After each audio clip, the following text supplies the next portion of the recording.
Citation Creation, Paraphrasing and In-Text Citation, Part 2, IDT 995, Scholarly Project, Nancy Olson.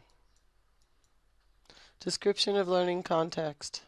Canvas Learning Management System module with a Captivate tutorial for high bandwidth and a PowerPoint presentation for low bandwidth. A formative and summative assessment at 20 points each. Supplemental materials, an in-text citation guide, and a narrative in-text citation word list. The instruction is built on Gagne's 9 events of instruction. It is a self-paced web instruction. It gains attention, informs learners of objectives, stimulates recall of prior learning, presents the content, provides learning guidance, elicits performance, provides feedback, and assesses performance. It repeats steps as necessary within the tutorial. The global instructional strategies are standard techniques and programs to ensure the widest possible audience without cognitive overload. Clearly delineated learning outcomes so students know from the beginning what they are to learn. Classroom rules and discussion component for the building of a learning community. Prerequisite reviews to ensure no one is left behind. Both high and low bandwidth versions to ensure that technology is an enhancement and not an impediment, and a primary module with 3 submodules for chunking information. Images and streaming media are included, as well as APA and MLA formats to reach the widest possible student audience. Examples, links, and practice are embedded within the tutorial. There is a summative rubric and an in-text citation guide for both areas. The instructional plan, Module 1, Introductory Information, includes an attention grabber, classroom rules, an introduction, learning outcomes, and prerequisite knowledge. Module 2, the Paraphrase module, has guided assistance, chunked information, images, repetition, formative assessment, matching activities, immediate feedback, and streaming video, as well as customized graphics, such as the one to the right that says, "Learning to paraphrase can help you earn better grades." Module 3, in-text citation, includes guided assistance, chunked information, images, repetition, formative assessment, immediate feedback, and guidance sheets. Once again, the custom graphic example says, "Always use in-text citations to avoid committing plagiarism." The conclusion in Module 3 includes a synthesis of concepts, summative assessment, resources, references, and the Creative Commons license. Again, the customized images are throughout the tutorial, such as this one that says Paraphrase and In-Text Citation Creation. Change for synonyms, change for numbers, change for structure, add in-text citation. The formative evaluation goals and objectives are: evaluate instructional design, ensure content accuracy, ease of navigation, and examine level of student engagement. The overarching instructional goals were to teach students how to create and evaluate a paraphrase and how to correctly implement the APA and MLA in-text citation method. In Module 1, the students learned to identify the definition, purpose, and 4 rules of paraphrasing and learned how to utilize the 3-stage paraphrase creation process. In Module 2, they learned to identify and implement correctly formatted in-text citations, and in Module 3, they learned to create a paraphrase with in-text citation. The formative evaluation methods were: the surveys were distributed through SurveyMonkey. There was objective data or a Likert scale, and subjective data or open-ended short answer questions. The participants were 3 subject matter experts, an instructional designer, and 5 students. The expert review protocol on 1/8/2018. The formative assessment instruments and letter of invitations were created on 1/9/2018. They were sent and permissions were granted. On 1/18/2018, 10 days later, permission was removed and it was verified that all of the subject matter experts and the instructional designer had completed the surveys. The data was gathered into a format allowing for easy analysis, and the data analysis was completed by 1/21/2018.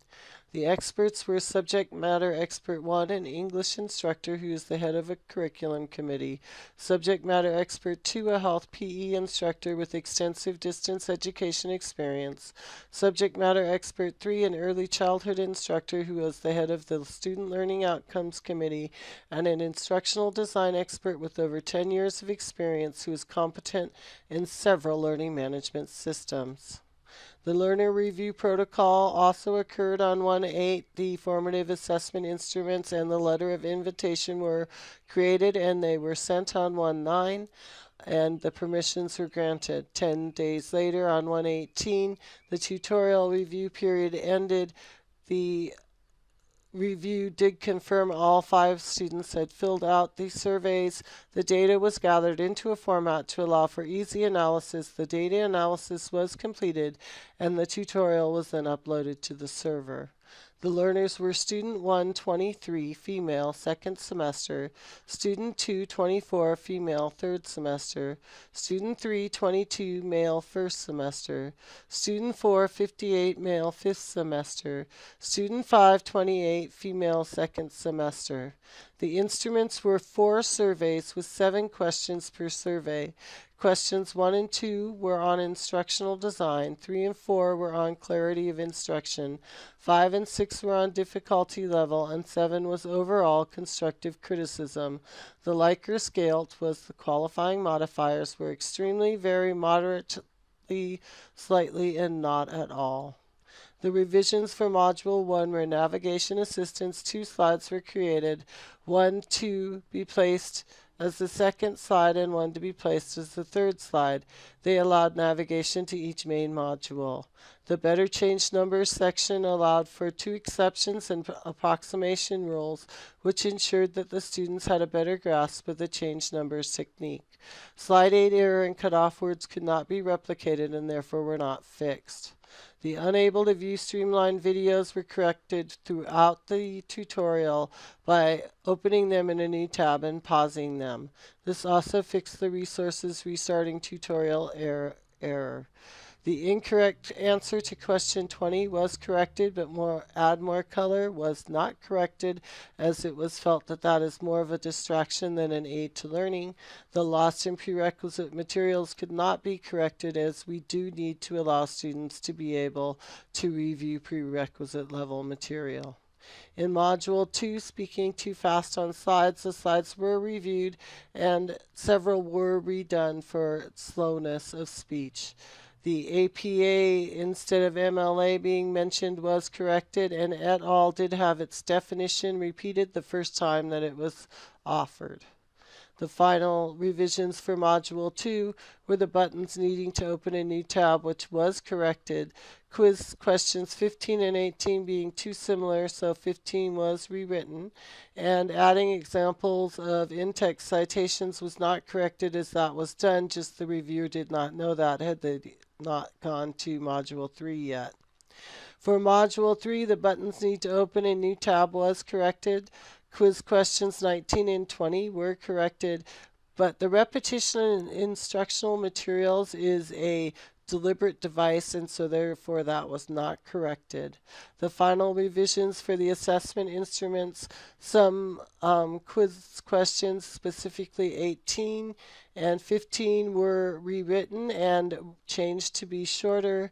The 19 and 20 were corrected, and no students were not allowed multiple attempts because that is not really a valid instructional technique. The next steps, of course, are to modify the instructional unit and upload it, and that was accomplished. I did also approve it in the classrooms and give the students access to it on 122.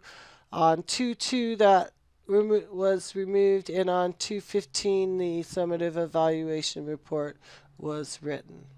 Thank you, and you have a wonderful day, and I'll see you on the flip side.